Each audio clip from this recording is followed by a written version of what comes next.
Hello again, this is Pearls, wandering through a stupid-ass maze in King Dugan's dungeon, and, well, I was talking about myself and what... One measly little roachy I've got to squish. I gotta kill one roach? Well, this is annoying. And wait, was there a way out of there? No.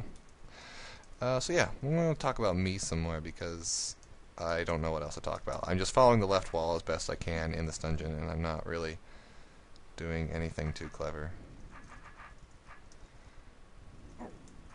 Left wall, very generally, like as in I'm not going to literally touch every wall. That'd be pretty dumb, I think. What else should I talk about? We were talking about movies last time. Shawshank Redemption, if I remember very, very correctly, since I basically are making these back to back. And then this leads somewhere, doesn't it?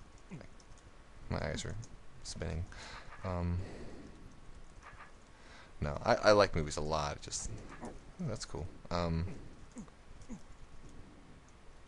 Here, roachy, roachy.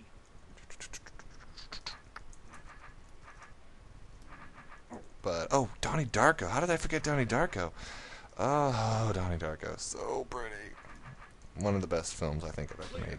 Like, it's right up there. Like, if I had to pick two movies that if I had to, like, be stuck on a desert island with, it'd be American Beauty and Donnie Darko. I don't even know why Donnie Darko. It's just, it's so nifty. Also, this maze is a complete, it's total dick. Like, you kill one... If you like had made it through all this maze, there's a lot of paths you can take, and got all the way through here, which is apparently not directly connected to any room I'm in, and you saw got to this door and you had to kill a roach somewhere else, I'd be so mad. I hate this level. Anyway, I'm gonna continue with my left wall. Let's see how this goes. Well, what other movies do I like? I really dug, like, Dark Knight, but I think that's pretty standard. I haven't met a whole lot of people who are like, oh, The Dark Knight was a terrible movie. Unless they're like a weird, like, Marvel fan and think that, oh, because DC made it, it is therefore bad.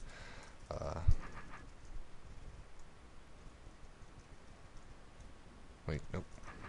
And I don't think that's going to take me anywhere. I felt like, I don't know, a lot of movies have villains in them, but, like, I felt the Joker was a villain who told an interestingly thought-provoking message about society and how we value things. So he was a villain that was at once menacing and later just a good character. I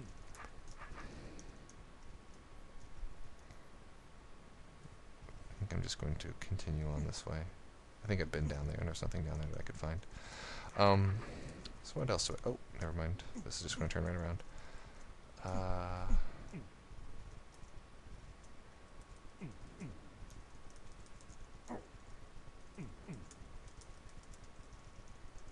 could talk about books or music I like. Music's easy. Pretty much my favorite band / person ever is Sufjan Stevens. I find his music to be of a caliber that, like, people can only dream to catch up with. Like, it's like orchestral pop electronica folk music. I don't even know where to begin, but he is brave with his genres, and everyone benefits because of it. He can write a tune and is not afraid to do pretty much anything he needs to do. It's so talented. He's one of the few people whose music has been such an inspiration. I'm kind of a music writer myself. I write piano music. It's my instrument of choice is piano, with the side being percussion. Yeah, I'm a drummer. What up? But Sufjan Stevens is like piano. Well, that's one of the instruments I use, and oh man, I'm so jealous of his talent. It's really incredible what he can do. So you should definitely check Sufjan Stevens out if you have not. Other music I like is pretty standard fare. The Shins are coming out with a new album that I think is shaping up to be pretty tasty. Alright, that loops. Yep, okay, so I can keep going this way. I like the Shins a lot. Their first album more so than their latter two, but their latter two were not bad by any stretch of the imagination. Just not as good. That's all.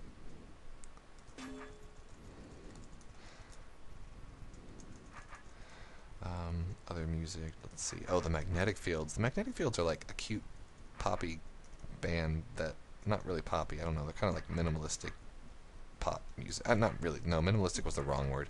I don't know how to describe them. Cheery, not cheery. Always, every single one of their songs is a love song. But like, the best, most entertaining love songs you'll ever hear in your life. And, it's just so much fun. I can't get it. Yeah, Magnetic. They're probably their best work. If you had to like, oh well, might as well listen to this Pearls guy just once. Sufjan Stevens, okay. And but probably if you had to listen to one of their works, it's the 69 love songs. It is fantastic. Like every song is really, really good. And I don't know. I dig them a lot. They're relaxing, and I work at work, obviously, to their sounds a lot. Hope this goes somewhere. Yep, it does. What else? Let's see. We've talked about music, Magnetic Fields, Sufjan Stevens.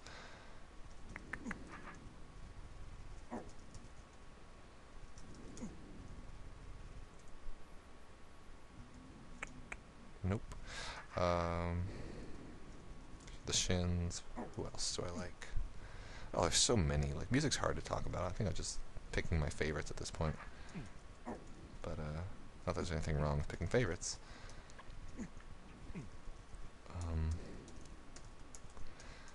Maybe one day I'll post on YouTube some of the songs I've written, but I very much doubt it.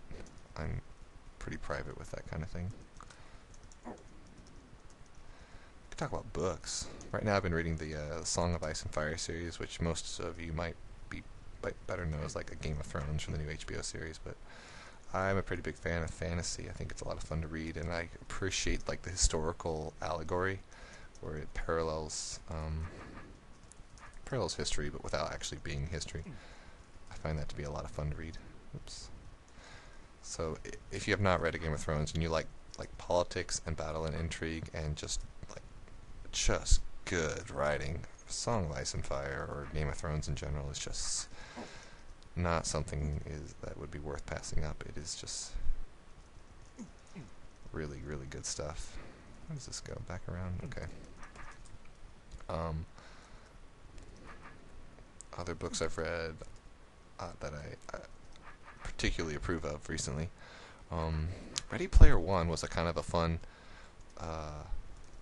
as a fun book to read. It wasn't one of those that blew your mind in terms of like, oh, I can't believe this talked about. It was like a homage to the 80s. Not that I grew up in the 80s or anything, but it was like, I mean, I appreciate like what the 80s did for like music and like video game culture. Like that's where everything started in terms of video games for the most part. Like when they really started taking off, like that arcade theme, and Ready Player One was an excellent novel in that regard. Other fantasy novels I've really enjoyed, like Patrick Rothfuss's A Name of the Wind is another fantastic novel. It's kind of like about, it's entirely, well not entirely, but mostly told in first person perspective, which is unusual for fantasy, like in a big way unusual. Like would not expect that, but it's good too. And its magic system is like one of the cleverest and most based upon like actual physics that I've ever run across, and it's a lot of fun. I really like it. So many dead ends. I'm gonna run out in this episode too. This is annoying.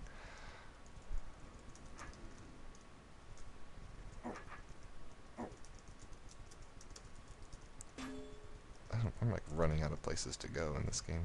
Oh wait, oh, I can do this. Oh, it doesn't repeat. Oh, it was closed before. What is this all about? I think I can leave the room and come back and it should be reset. Perfect. Okay. So yes, fantasy novels, Song of Ice and Fire, Name of the Wind, both very good. The Malazan Book of the Fallen series, if you feel like doing the work it requires to read that series, that is a lot of fun. A lot of fun. Nope. Oh, but I think I'm going to run out of time now. So I will talk to you all later.